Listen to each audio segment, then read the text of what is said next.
नमस्कार दोस्तों, आज की कहानी का शीर्षक है स्त्री को कामिनी नहीं जीवन संगिनी समझे।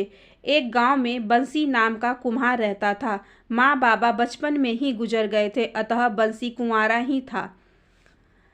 माँ बाबा की मौत से उसके नाजुक हृदय को ऐसा आघात हुआ कि वह दिन रात गुमसुम रहने लगा।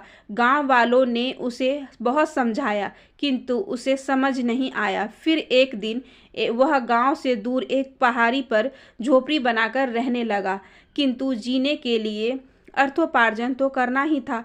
कुछ दिन तक तो वह सदमे से निकल ही नहीं पाया, किंतु एक दिन उसे एक बाबा मिले। बाबा ने जब जाना कि वह पहाड़ी पर अकेला रहता है तथा उसके माता पिता नहीं रहे, तो वह भी उनके साथ रहने लगे। बाबा और कुम्हार की जोड़ी खूब जमी।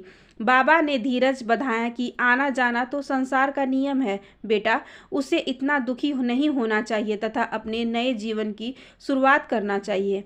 बाबा ने उसे याद दिलाया कि अपने माता पिता की शिक्षाओं का अनुसरण करे। बंसी को बात समझ में आ गई। उसने माता पिता के सिखाए अनुसार बंसी ने मिट्टी के घड़े बनाना शुरू कर दिया। जब सभी घड़े बनकर तैयार हो गए तो वह उन्हें पकाने के लिए जंगल से लकड़ी लेने गया। जंगल में जब वह लकड़ी लेकर आ रहा था तो उसे प्यास लगी, लेकिन जंगल में पानी कहाँ मिलता। उसने एक पेड़ पर चढ़कर चारों ओर अपनी नजरें दौड़ाई तो ज्ञात हुआ कि दूर एक सरोवर है। वह पेड़ से उतरकर लकड़ियों का गट्ठर अपने सिर पर रखकर सरोवर की ओर चल दिया। थोड़ी देर बाद जब वह वहां पहुंचा तो उसने देखा कुछ स्त्रियां सरोवर में जल कीड़ा कर रही थी। जैसे ही उन्होंने बंसी को देखा, उन्होंने उनसे तुरंत पानी पीकर चले जाने का आग्रह किया। बंसी ने पानी पिया और चल दिया, किंतु भीगे वस्त्रों में स्त्री के रूप सौंदर्य का दर्शन, साथ ही यौवन की मदकता को देख बंसी का मन बार बार उन्हें देखने को मचलने लगा।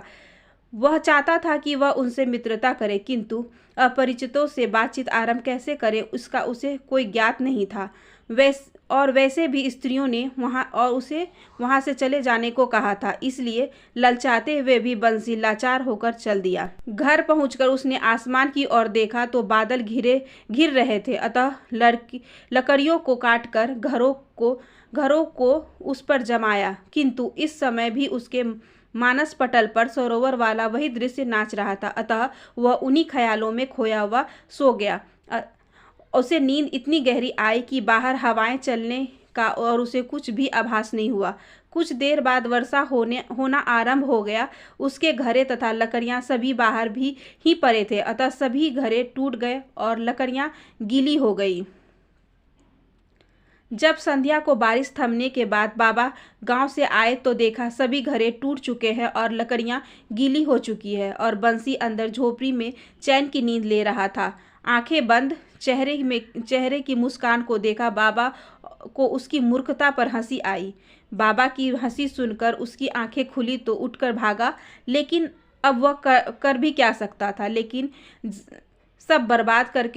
बारिश सब बर्बाद कर जा चुकी थी। उसे खुद पर बहुत गुस्सा आया, अतः पास में पड़े एक पत्थर पर हाथ पीटकर वह अपना गुस्सा निकालने लगा। इतने में बाबा बोले, बंसी, जहाँ तक मैं जानता हूँ कि तुम दिन में कभी नहीं सोते, फिर आज ऐसा क्या हो गया जो तुम्हें नींद इतनी गहरी आ गई। बारिश आकर चली गई फिर भी नहीं उठे। तो कुम्हार ने बाबा को सरोवर वाली पूरी घटना कह सुनाई। यह सुनकर बाबा बोले, बेटा, स्त्री के जिस रूप की तुम आकांक्षा करते हो उसके दर्शन मात्र से तुम्हारा यह हाल है, तो यदि वह तुम्हें मिल गई तो फिर क्या होगा, अंदाजा लगा सकते हो। स्त्री को जिस रूप में तुमने देखा, वस्तुतः वह एक विकार है। स्त्री के दैवीय दर्शन को अपने मानस में स्थापित करो, वह तुम्हारे लिए अर्धांगिनी भी होगी और लाभकारी भी होगी। अब बंसी को समझ में आ गया था कि स्त्री को उसके देखने का नजरिया गलत था।